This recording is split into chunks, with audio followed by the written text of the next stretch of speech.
Isang mapagpalang sa ating lahat. Brother Randy Mones mula sa Pinag-Isang Puso Catholic Charismatic Ministry Incorporated. At dala po natin ay mabuting balita. At syempre pagkaing physical, pagkaing spiritual, syempre meron din tayong pagkaing physical. May 10 kilos para sa kalalakihan at 10 kilos naman po para sa kababaihan. Amen po ba? Amen. Okay, mula po sa Patnubay at gabay po ng ating Chief of Police, Colonel Jaime Osik Santos, at sa aking pong commander, Police Major Dino Paulo Ramos, pinahintulutan po tayo makapagbahagi ng mabuting balita. Pwede bang pakitignan mo muna ito tayo, pakitapik, pakisabi, may pag-asa ka pang lumaya. Ang sabi sa 1:8:31, sabi dito, malabo na mata ko Yan. Kung patuloy kayong susunod sa aking mga utos, makikita nyo ang katotohanan. At ang katotohanan ang siyang magpapalaya sa inyo. Naniniwala ba kayo na pwede tayong palayain ng Panginoon physically dito sa apat na sulok ng bulwakan na to? Pero mas maganda siguro, mas makalaya yung puso natin. Mas makalaya yung kaluluwa natin. Upang nang sa ganun, sa paglabas natin sa Real McCoy, buong-buo tayo na kaya tayong gamitin ng ating Panginoon. Bago magsimulang lahat, ako po muna magkwento ng mga sablay ko sa buhay. Amen po ba? Amen. Way back 2005 po nung bago akong pulis, kami po yung inom ng aking kabatch at nung kami nalasing na, may sinita po kaming tao. At na to, hindi namin namalayan, umalag sa amin, nasaktan namin, nagulpi namin, at ang totoo nun, binunod ko yung baril ko noong time yun at tinutok ko sa kanya para barilin. Sa awa ng Diyos, hindi ko po naiputo. Kaya lang, the wage of sin is death. Kamatayan ang kabayaran ng kasalanan. Amen po ba? Amen. Ano ngayon yung consequence ni Brother Randy nung nagawa niya yung pagkakamali? Pinailan po ako ng frustrated murder. Dalawa po kami sa Piskalya ng Makati. Pinailan po kami ng administrative case sa Internal Affairs Office. Then tinapon po kami from Makati to Southern Police District. At tunay nga po na nagkamalas-malas ang buhay ni Randy. Sapagkat na-depress po ang inyong lingkod, nag-away po kami lagi ng misis ko, yung nanay at tatay ko, nagkakasakit na. Nakarnapan pa ako ng motor, ito po yung consequence ng pagkakamali. Pero pinangawakan natin yung pangako ng Diyos. Sabi niya, makikilala nyo ang katotohanan at ang katotohanan ng magpapalaya sa inyo. Alam nyo kapatid, nangusap ang Diyos sa akin sa isang panaginip, sabi niya, katotohanan ang magpapalaya sa iyo. Sabi ko, paano akong lalaya? Kami ngang nagkasala. Yun pala ang gusto ng Panginoon. Malaman natin na tayo yung nagkamali, na tayo nagkasala. At nung natanggap ni Brother Randy na siya yung nagkamali at nagkasala, at pinangawakan niya yung pangako sa 2 Chronica 7:14, sa sandaling ang bayang ito na aking pinili ay magpakumbaba, manalangin, hanapin ako at talikdan ng kanilang kasalanan. Diringgin ko sila at tatawarin ko sila at ibabalik ko sa kanila ang katiwasayan na nauna sa kanila.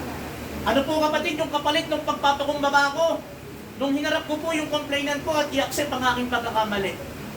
After 1 week po, pinatawad po ako ng tao at withdraw na po yung frustrated murder. Then after 3 days, nabagsak na po yung administrative case dahil wala na po kaming complainant. Then after 3 months po, from Southern Police District, papunta po ng Makati ay muling nakabalik si Brother Randy. At sa araw po na ito, October 9, 2023, kung lingkod ay napapatunay na ang katotohanan ang siyang magpapalaya sa akin. Amen mo ba? Amen. Ngayon, may 5 bagay lamang po akong gustong ipaalala sa araw na to. At ito po yung magiging blessing sa atin. Ito po yung A, E, I, O, U ng buhay pananampalataya. The letter A stand for, alam mo kapatid, hindi tayo pwedeng lumaya physically, emotionally, and spiritually hanggat hindi natin natatanggap ang katotohanan. Kailangan matanggap natin kung nagkamali tayo, Lord.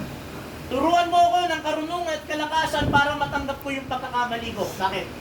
Pag hindi mo natanggap na ikaw'y nagkamali, hindi mo ito pwedeng maitama. Ano yung pangalawa?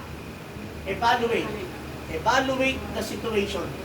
Ano bang nangyari? Bakit ka nasa loob ngayon? Ikaw ba'y nabarkada? Ikaw ba'y nalulong? Ikaw ba'y broken family? Ikaw ba'y nasaktan? Ikaw ba'y naghanap ng kapayapaan pero hindi mo natanggap? Pag-aralan mo, nasobrang ka ba sa inom? Nasobrang ka ba sa kahalayan? Ano ang dapat mong gawin? Anong letter I?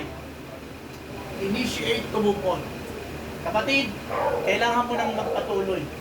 Hindi hihinto ang mundo para sa'yo. Kahit anong lupasain mo dyan, kahit anong maktul mo dyan, kahit anong iyak mo dyan, magpapatuloy ang mundo. At kailangan din natin magpatuloy. Amen po ba? Amen. Ngayon, kung hindi mo na kaya, ano yung ikaapat? Letter O. Offer everything to God. Kapatid, maaaring sasabihin sa inyo ng tao, wala na kayong pag-asa.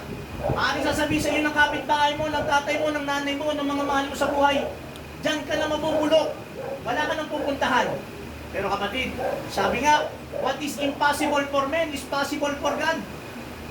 Ngayon, oras na to, i-surrender natin ang lahat sa Panginoon, i-offer natin, makita natin ang hihimala ang Diyos sa mga oras na ito. And what's the last? The letter U. Use it to become a better person. Use it to become a blessing to others. Hayaan mo kapatid, yung kwento ng buhay mo, maging kwento ng pagpapala sa ibang tao pagdating ng time. Yes, nakulong ka. Yes, may kahapon ka. Yes, may istorya ka. Pero ito maganda. Doon sa kwento ng buhay mo, doon mo nakilala si Kristo. Doon mo nakilala na may Diyos palang sumama sa battle mo. At sa bawat kwento ng buhay mo, sa bawat pagpapahayag mo, sa bawat testimony mo, makikita ng tao na si Kristo ang nagbago at si Kristo ang siyang gagamit simula sa oras na ito para magamit ka sa kanyang puso. Amen po ba? Amen. Naniniwala ka ba na paglabas mo dito, gagamitin ka ng Diyos? Yes. Apigin mo katabi mo, sabihin mo, may purpose sa iyo ang Diyos. Hayaan natin kapatid, hindi man karapat dapat ang inyong lingkod na manalangin para sa inyo sapagkat ako'y makasalanan din. Pero minarapat ng Diyos. Yun ang kagandahan doon eh. Yung grasya ng Diyos, yung blessing niya, na ano man yung kahapon natin, ano man yung nakaraan natin, sabi niya, ang tagal kitang hinanap, ang tagal kitang hinintay. At sa oras na to, yayakapin kita at ipaparanas ko sa iyo kung gaano kita kamahal. Amen po ba? Amen. Okay, let us pray in the name of the Father, of the Son, of the Holy Spirit. Amen.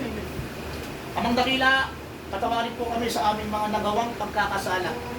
Aming inisip, nasa amin at nagawa.